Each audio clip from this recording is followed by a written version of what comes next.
Welcome back. That was New York Congresswoman Elise Stefanik with me here on Trump administration's crackdown on Ivy League universities that are failing to stop anti-Israel sentiment.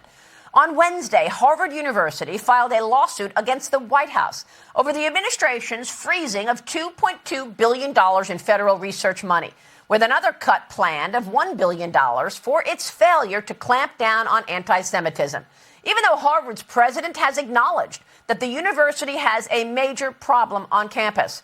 Joining me now is former HUD Secretary Dr. Ben Carson and the president of the Government Accountability Institute, Peter Schweizer. Gentlemen, great to have you. Thank you so much for being here.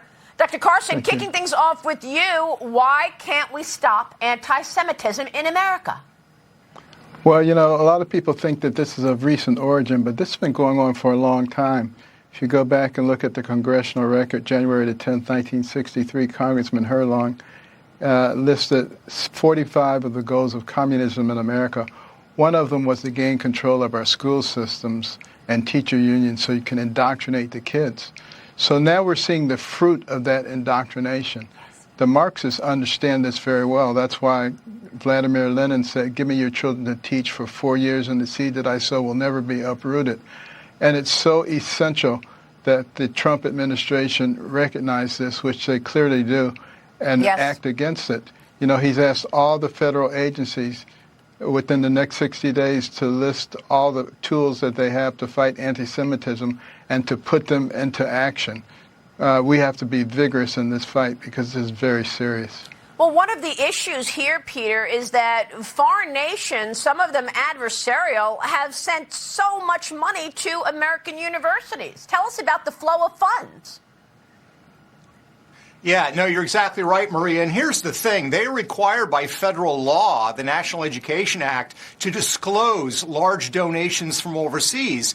The problem is sometimes they simply don't report them, or they purposely hide them. So, for example, if you are Qatar and you want to fund American universities and you set up a foundation in Canada and you send those donations to an American university, the university lists it as a Canadian donation, not as a donation from Qatar. That's, in fact, what happened with Li Ka-shing, the Chinese billionaire who is linked to the CCP. He donates millions to the University of California at Berkeley, but it's not listed as a Chinese donation. It's listed as a Canadian donation.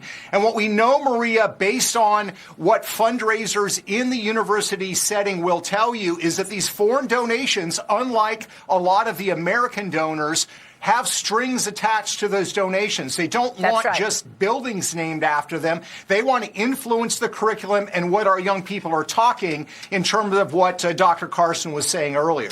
That's exactly right. And isn't it true that there are some universities right now that are trying to hide the fact that they've gotten so much money from China?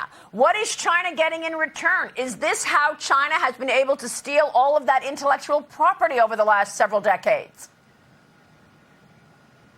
Well, I think yes, clearly it is. Go ahead, Peter. Yeah, no, I think there's no question about it. It's not only technology theft, it's affecting this atmosphere on campus. I wrote in my book, Red-Handed, about the situation at Yale.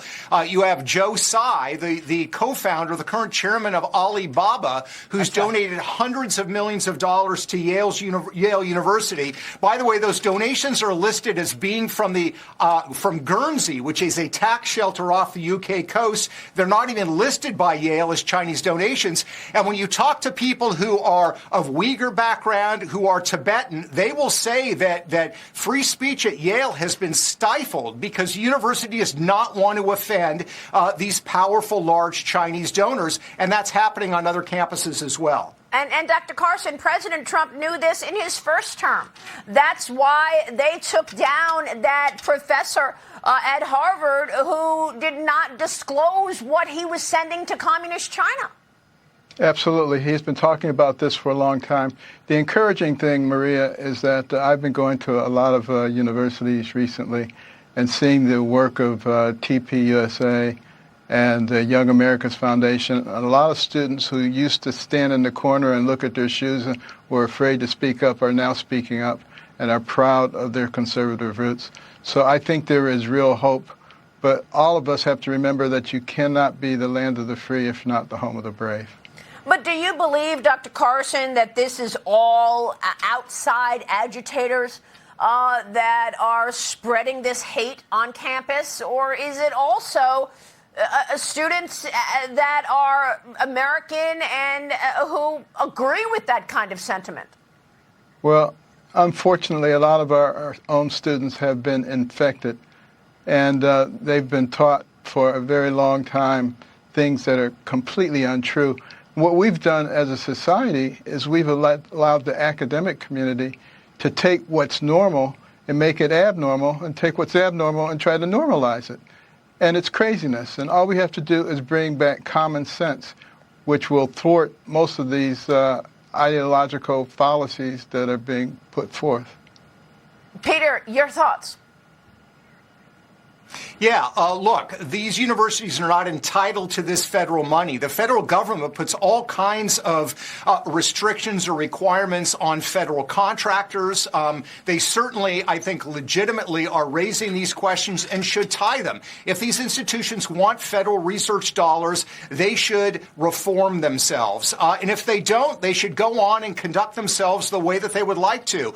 A university like Harvard today is basically a hedge fund with a university attached to it. They have $53 billion. And if they decide they don't want to reform in these real, genuine ways, then good riddance. Let them walk off and they can fund their own activities entirely. I mean, Dr. Carson, is anti-Semitism any different than discrimination against the African-American community? It really isn't. It's the same kind of situation. And remember, our government did step in at that time also, when there was marked unfairness going on, particularly in the South, and it made a difference, and it will make a difference now. So steady. It needs to stop. Gentlemen, thank you. Important conversation. Dr. Ben Carson and Peter Schweizer, we so appreciate your time. Thank you, gentlemen.